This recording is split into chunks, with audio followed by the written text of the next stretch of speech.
Welcome back to Any Recapped. Today we will show you the series, Harem in the Labyrinth of Another World. Hope you enjoy the video. Kaga Mikio, a 17-year-old boy, begins playing a cheap online game he believes is virtual reality. In the game, the village is attacked by bandits and he sees the bandit leader wearing a special bandana. Mikio thinks it will be useful for him. He kills several of them with his sword Durendal, thinking it is just a game. Somara, the village chief, rewards him with the bandits' equipment, but all of it turns out to be fake. The village chief assures him that he will find the real culprit. When Mikio attempts to log out of the game, he realizes the world around him was real, and he must complete the game beforehand, and the people he killed were real, not just characters. A villager attempts to steal Mikio's captured loot and is sentenced to slavery by the village chief.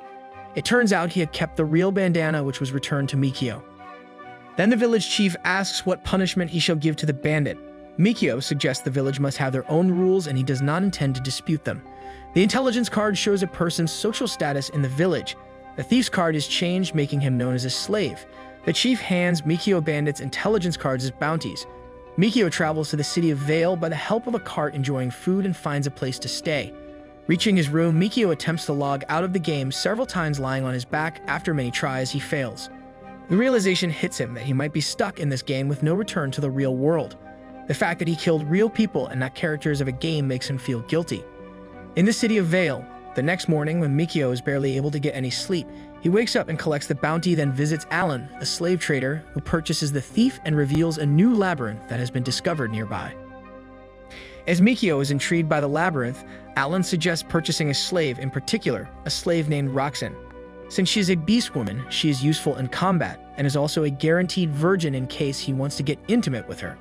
Despite feeling guilty over considering it, Mikio is interested by the opportunity of an obedient slave. Thanks to Alan's smooth sales talk, he impulsively agrees to return in 5 days with almost 450,000 gold needed to purchase Roxanne. The flash forward at the beginning shows Mikio, with his fully formed harem, visiting the village where he was first summoned. He meets a kid, Mio, planting Cupiko, who has a striking resemblance to himself. Mikio thinks Mio is the consequence of him making love to another slave. He gives a sword to Mio to protect his mother when Mio explains he only has a single parent and his father died a long time ago. Mikio is still short on the amount of money to buy Roxanne and he meets up with Alan. He advises that explorers can get a great source of income from labyrinths if they are confident in their abilities. But it's difficult to earn a large sum of money over a short period of time. Mikio suggests collecting bounties would be much quicker. Alan agrees but does not recommend it, as Mikio would be targeted by bandits if he becomes a bandit hunter that collects bounties. Mikio buys a new sword to increase his abilities and encounters his first labyrinth. He fights tree-type needlewood monsters by slashing them and succeeds just after a one hit, while also realizing negative thoughts make him slower, and it's the effect caused by the labyrinth. He collects the branches of defeated needlewood and sells them. The amount he earns still falls short for him to purchase Roxanne. He goes back to the labyrinth and his eyes fall upon a secret door, revealing it to be a den of monsters. His MP decreases, making him weak when using the overwhelming spell to slow down his enemy, but he continues to fight more monsters until all of them are defeated, and he collects the remaining branches for exchanging them for money. A bandit's corpse lies in the West Val village and all the villagers gossip about it. Mikio worries if these were the surviving bandits that attacked the village. He's probably the person the gang wants their revenge from. But Mikio assumes it might not be the case, and they might be seeking revenge on whoever made them leave town in the first place, in other words, their rival organization. Mikio learns that there is no other way to get closer to Roxanne without adjusting to new methods. He settles upon becoming a bandit hunter, knowing it is a risk of his life.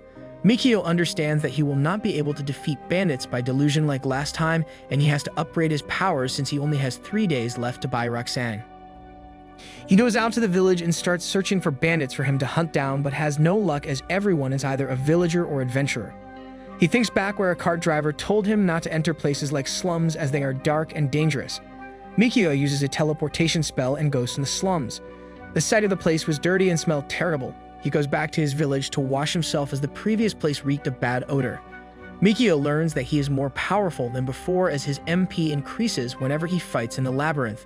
He'll be able to handle bandits and fight them. He spends the night in the village looking for any sign of bandits and reaches the red light district. He finally sees a bald man who identifies as a bandit and follows him to his territory. He teleports closer to where all the bandits are and sneakily hear what they are talking about. The bandits talk about their leader Hugo, who was killed, and now they fight against each other to fit the role of the leader next. Mikio decides to talk to the bandit individually to be able to hunt them all. He goes back to his room and the owner suggests he should eat. Mikio takes the opportunity to ask the owner for more information about the bandit gang. The next day, Mikio is not able to sleep well and wakes up early. He takes the red bandana he got from the thieves' leader and heads towards the bandit to talk to him. The man thinks Mikio is suspicious, but he lets him into his room where he has the money to buy the bandana from Mikio. Right after, he attacks Mikio, but he is able to dodge it. Mikio realizes the bandit only wanted the bandana to become the leader and burns it. As the place goes dark, Mikio kills the bandit and slices off his hand to collect his intelligence card, and he does the same with 3 more thieves without creating any sound. Still, some of the bandits wake up and they intend to check what is going on inside. Mikio quickly teleports to the labyrinth as he cannot collect more than 3 cards. He kills the monsters to regain powers in order to teleport back. Mikio believes he has not done anything wrong as there are no police or laws that can arrest him for his doings, and it is normal to earn money this way. The next day, Mikio goes to the night to collect his bounty and meets Alan to purchase Roxanne with the money he made. At last, Alan seals a contract of a master and slave between the two. With his extra money, Mikio is able to afford a larger room. Roxanne is noticeably nervous, and Mikio realizes he mistakenly got a room with a double bed, compared to 2 single beds, and is afraid the thought of sharing a bed scares her. He asks Roxanne to sit next to him, and he caresses her wolf ears and reassures as well as sharing his bed. He mostly wants her to accompany him into the labyrinth as a fighter, which Roxanne is serious about. Mikio lends Roxanne his sandals when he sees her barefoot, and the shoes magically fit into her size. She thanks her master, and they go out in town together to get her a uniform and equipment. Roxanne's eyes fall upon various shields that can help her in combat, but she's unsure to choose between them. She carefully examines and asks Mikio a couple of times to help her. He identifies the shields and chooses the suitable one for Roxanne. He seems concerned when Roxanne tells him she does not have more clothes aside from what she is wearing. He buys her new clothes and they return to their room. Roxanne proves adept at repairing and maintaining equipment, but they both grow more nervous as night approaches. Mikio is unable to stop himself from looking at and touching Roxanne's body, but feels incredibly guilty for it. Despite the awkwardness, they manage to wash each other's backs, Roxanne's tail, and shampoo each other's hair.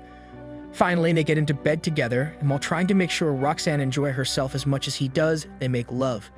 The next morning, Roxanne kisses him, but Mikio suspects she only did so because he asked her to before they fell asleep. Regardless, Mikio decides to begin their first trip into the labyrinth.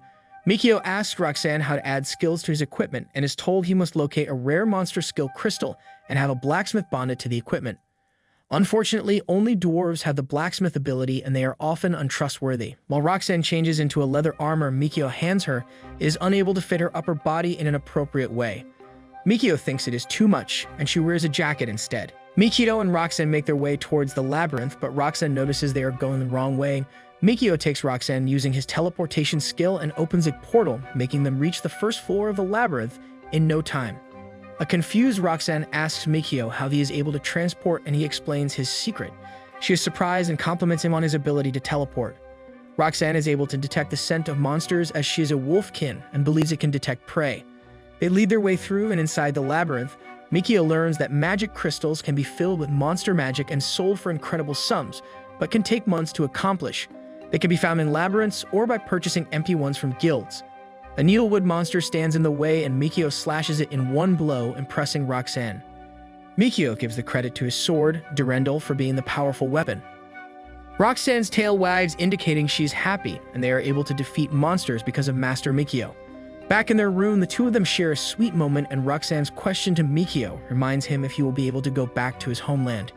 He settles upon not going back, not because he wants to, but he cannot go back, and he plans to keep Roxanne with him forever, which makes the wolfkin relieved. Purchasing 2 empty crystals, Mikio learns they can hold magic from 1 million monsters, but most people sell them after 100,000. He also learns labyrinths are alive and grow upwards, so the first floor is actually the lowest, while the strongest monsters are on the top floors. Mikio decides he needs spells that attack multiple targets. As they also require healing spells, both Mikio and Roxanne gain the title of monk by defeating a monster with their bare hands. That night, they repeat their ritual of bathing each other before making love. The next day, they locate the room of the first floor boss monster and head inside to defeat it. Mikio and Roxanne stand behind a room in the labyrinth, and the energy feels seemingly off around it. Roxanne explains is a waiting room because of the final boss of the first floor waiting on the other side. Only one party can enter the boss room at a time, and if two parties appear, the boss does not show up and the door remains closed. When the door finally opens, it reveals to be a small, normal-looking room. The first floor boss, Wood, shows up and Mikio and Roxanne prepare to combat. After defeating the tree-type boss, Roxanne picks up a medicinal leaf drop and gains the title of an herbalist, but she cannot use the power as she does not know the proper incantations for the spell. For defeating the boss, they are granted access to the second floor, but Mikio also desires the herbalist title, so they return to the first floor to fight the boss again and also comes in contact with caterpillar monsters which trap Mikio in their threads. He breaks free and Roxanne apologizes for not helping her master in time. With the herbalist title, Mikio is able to use the medicinal leaf to create health potions. Returning to the city, Mikio notices a bandit watching Alan's trading house by the help of Roxanne secretly asking her to keep an eye on him, and she looks worried knowing he does not seem like a customer. They both reach Alan and warn him about the bandit, but he does not take Mikio seriously. Alan explains he recently sold the thief that Mikio had sold to him, but he was bought by dangerous-looking men suspecting the thief was actually a bandit the whole time, and the men who bought him were members of his gang. As the thief is still in the trading house, Alan suspects he was told to wait until everyone was asleep and unlock the door to let the bandits inside. As Roxanne has fond memories of Alan's other servants, particularly an older woman as she received a lot of care from her as a slave, Mikio requests to be hired as a bodyguard because he would be displeased to know the thief he sold to Alan did him dirty. Roxanne thanks his master and Alan decides to hire Mikio and is willing to pay him 1,000 nars for any equipment or intelligent cards dropped by the bandits he defeats will be considered his. Roxanne feels guilty as she told Alan about the lookout being a bandit, but Mikio assures her that it was his choice to be recruited as a bodyguard. After spending the evening in bed, Roxanne and Mikio return to the trading house at night and join Alan's combat slaves to ambush the bandits. Thank you so much for watching. Stay tuned for part 2. You've been fantastic.